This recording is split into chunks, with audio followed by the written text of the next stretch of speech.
So, do you recognize any of these men? I was hiding in the bathroom stall, so I didn't see his face, but I heard him. He was singing along to the music at the bar. Do you remember what he was singing? I think it was that song, I Want It That Way. Backstreet Boys, I'm familiar. Okay. Number one, could you please sing the opening to I Want It That Way? Really? Okay. You are my fire. Number two, keep it going. The one desire. Number three. Believe when I say. Number four. I want it that way. Tell me why. Ain't nothing but a heartache. Tell me why. Ain't nothing but a mistake. Now number five. I never wanna hear you say, woo! I want it that way. Oh, chills. Literal chills. It was number 5. Number 5 killed my brother. Oh my god, I forgot about that. Hello, ladies and gents, boys and girls, people of all ages, sexualities and identities, and welcome back to another review. And as you guessed it, today's review is a special one, because today's review is none other than Brooklyn Nine-Nine. So without further ado, let's jump right into this story. Jake Parolta is a cop. Well, an on-the-beat cop / detective / genius. His colleagues are Hitchcock, Scully, Amy Santiago, Detective Diaz, and Charles Boyle. Throughout this series, we are introduced to each one of their lives, but the most important detective of them all, the most important one, will always be Raymond Holt, who becomes their police captain. He enters the office and points out to them that he has only been hired by the department because at the end of the day, no one believed that a black gay cop could become one of the greatest captains of all time. But he is determined, with the help of the 9-9, to prove that it can be achieved. As the series progresses, we realise that Jake is in a bit of a tough spot. He doesn't always believe himself to be a child, but he does know that his child antics will get his squad in trouble. Whether it's sleeping with the autopsy woman, or whether it's not filing evidence on time. His lack of punctuality and doing his job to the letter makes him untrustworthy, not only just to the community, but to his colleagues. They're trying to prove to him that he needs to be there when they need him, and if he can't do that, then maybe him being a cop isn't what it's all about. But these aren't the only rough scores in Jake Parolta's life. He also has to manage trying to build a relationship with his colleague, Amy Santiago, who later goes on to become his wife to his own kids, whilst also single-handedly going undercover with the mob and trying to discover some information and intel that will help the 9-9 get a hold of and stop Giggle Pig, a dangerous drug that has been put on the market. But Jake's not the only person in the squad who struggles. You have Terry, their police captain, who is constantly scared about going back out in the field after having an absolute paranoia when going to the shooting range or being on a case once and accidentally shooting a couple mannequins.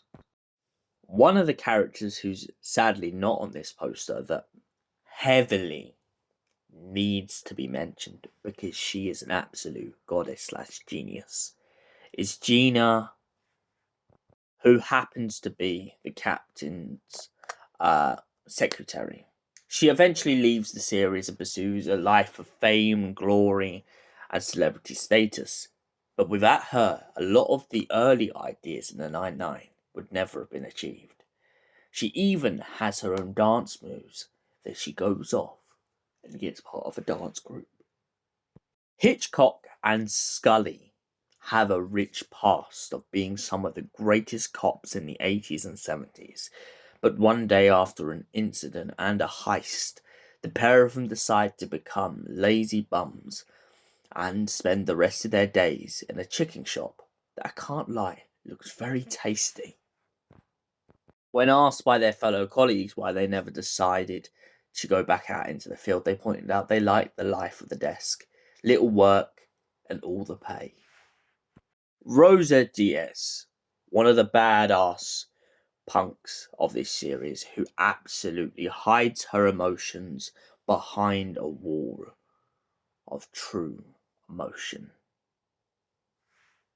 That actually made no sense. She hides her emotions and pretty much comes across as a badass, but she does have her weak moments as the series progresses. I know she wouldn't like me to say this, but she has feelings. She has a rich past of being kicked out of a ballet school and trying to move on to become one of the greatest detectives out there.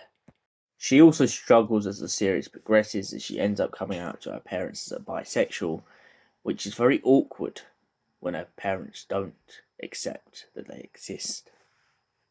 Each and every single cop, even Pimento, proves themselves to Raymond Holt throughout this series.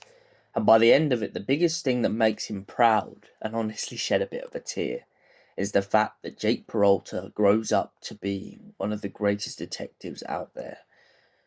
Jake even has a couple of dealings with a guy named Doug Judy, but no matter how much this criminal gets away, Raymond still understands the reason why Jake let it happen, but knows that maybe one day, the Pontiac Bandit will be cool.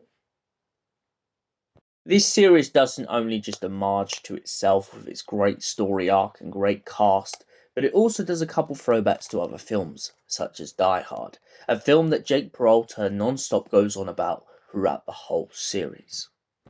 It even goes so far as to let Jake turn up to the very building where Die Hard was filmed in the very first place.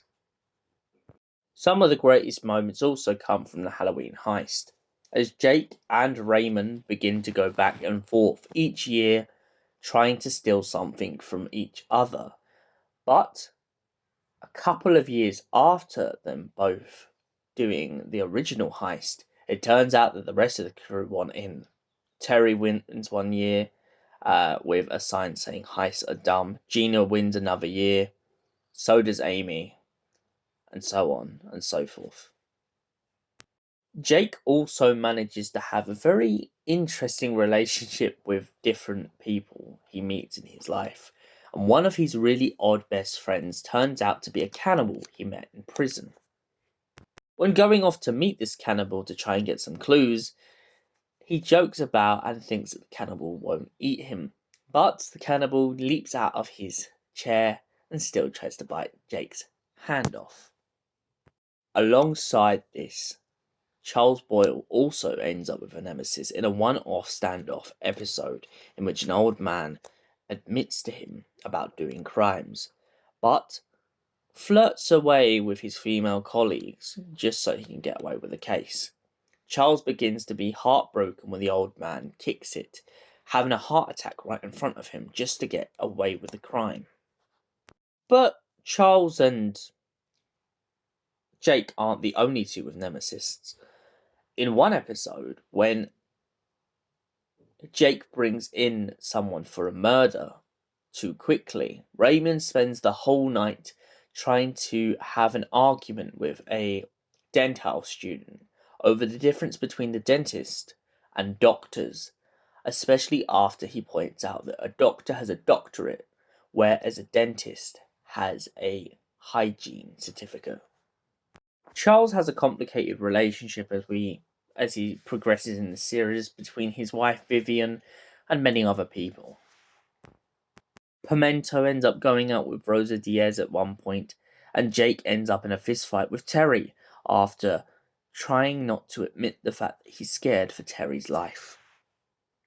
We're also introduced to a character called Becky, who is a police officer who goes rogue and ends up essentially getting high on crack. She's obsessed with Jake Parolta and tries to get married to him, and then essentially gets sent off to prison. The show has its ups and its downs, some of its best seasons and some of its seasons that don't quite live up to it, but don't all series.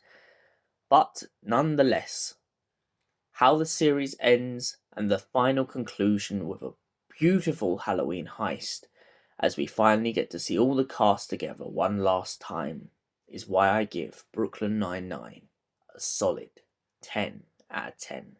Thank you for watching, and we will see you in the next film/comedy review. Till then, goodbye and stay beautiful.